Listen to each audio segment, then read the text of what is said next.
Moving on to other global stories that we are tracking on WION this morning. North Korea has launched a rocket shortly after it announced that it was planning to send its first satellite into the space. However, Tokyo claims it is a ballistic missile. The US condemned North Korea's launch, saying that it raises tensions. North Korea's latest launch took place from the Sohae satellite launching station. As per the experts, Pyongyang's ambition to have its own satellite in the orbit will be a cause of concern for Seoul. Earlier this week, South Korea's domestically made space rocket delivered a commercial-grade satellite into the orbit for the very first time. Today, an object that appears to be a ballistic missile was launched by North Korea. At the current stage, there have been no reports of damages. We are currently analyzing the details. Now, North Korean officials had told the international authorities that the rocket would travel south. The launch triggered an emergency alert and brief evacuations in various parts of South Korea and Japan.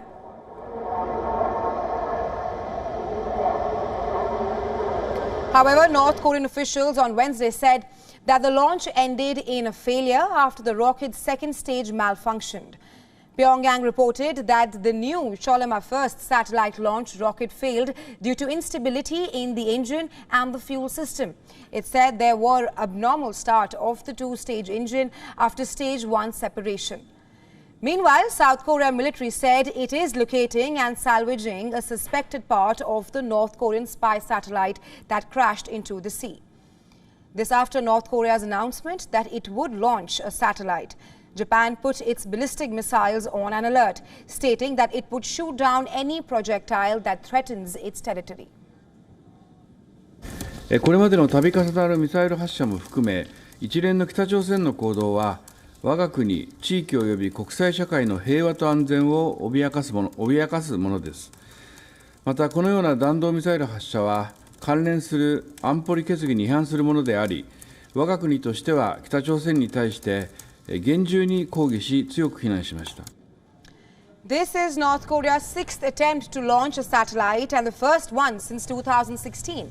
It was supposed to put Pyongyang's first spy satellite into the orbit. As per the experts, Pyongyang's new satellite is a part of a surveillance technology program. It includes drones aimed at improving the ability to strike targets in wartime.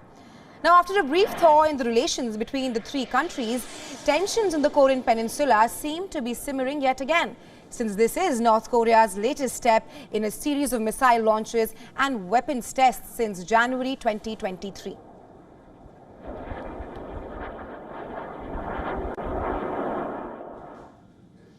For more on this, we're now being joined by Dr. Robert Edwin Kelly, who is an American political analyst on inter-Korean affairs and is also professor at the Department of Political Science at the Pusan National University. Thank you so much for joining us on WION, Professor. Thank you for having me. Right now, North Korea has launched what Tokyo says is a ballistic missile. How do you assess this move by North Korea, and how do you see this impact the already tense situation in the region? Yeah, I think that the North Koreans are responding in kind to what the Americans and the South Koreans are doing. I think the North Koreans have thought for a while that if they could get into space in a more meaningful way, that it would help with guidance for their missiles, for example, and would help with intelligence. There's also sort of a debate about whether or not the North Koreans are actually covering up for basically just traditional missile testing with these things, that they're actually not really a satellite, that the North Koreans are actually trying to sort of gather data for missile launches, given that their own, military is increasingly based around missiles. But I mean, it's sort of a piece, as you said, it's sort of a piece of the tension between the two sides. I worry at some point that, we might actually shoot one of these things down, right? We know the Japanese have hinted that if these things fly into Japanese airspace, they might do that. And then you might have sort of a spark that leads to escalation. Right, Professor. Would it be feasible to say that North Korea has the technology for a spy satellite of some sorts? I would like to say no, but my sense is the North Koreans have often surprised us, right? I mean, North Korea looks like a fairly dilapidated third world economy on the outside. I've actually been to North Korea, and it really is sort of, when you leave the cities, it really is sort of a mess. The infrastructure quality really falls off. But the North Koreans have surprised us a lot over the years with their ability to generate, as you said, sort of modern technology. The North Koreans have a pretty good nuclear weapons, at least reasonably decent nuclear weapons at this point, from what we know, and they've also really advance the missile program, right, of which this is almost certainly a part.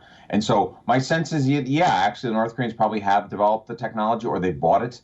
We know the North Koreans have participated in black market schemes in the past. So I wouldn't be surprised if the North Koreans actually really do intend to do what they're saying they're doing, because they have surprised us in the past with their technological leaps, yes. Right, my last question to you, Professor. What kind of defense preparations can be expected from Seoul and Japan, keeping in mind how Washington has clearly warned and said that the latest launch raises tensions in the region? Yeah, I think the big question coming up is at what point will the North Koreans launch so many missiles, right, and if one of those missiles goes off course or something like that, that Japan and or South Korea feel it's worth trying to shoot them down. I mean, that's sort of the big concern, right? And how would the North Koreans respond? On the other hand, missile defense is actually pretty important for South Korea and Japan. If there's ever actually a conflict between North Korea and its neighbors, right, the North Korean conventional military is pretty out of date, right? The big North Korean striking capability is missiles, and so missile defense is a big deal, right? We'd like to find a way to sort of slow these tests, and there has been a debate floating around for at least 10, 12 years about whether or not we should actually try to shoot one of these things down.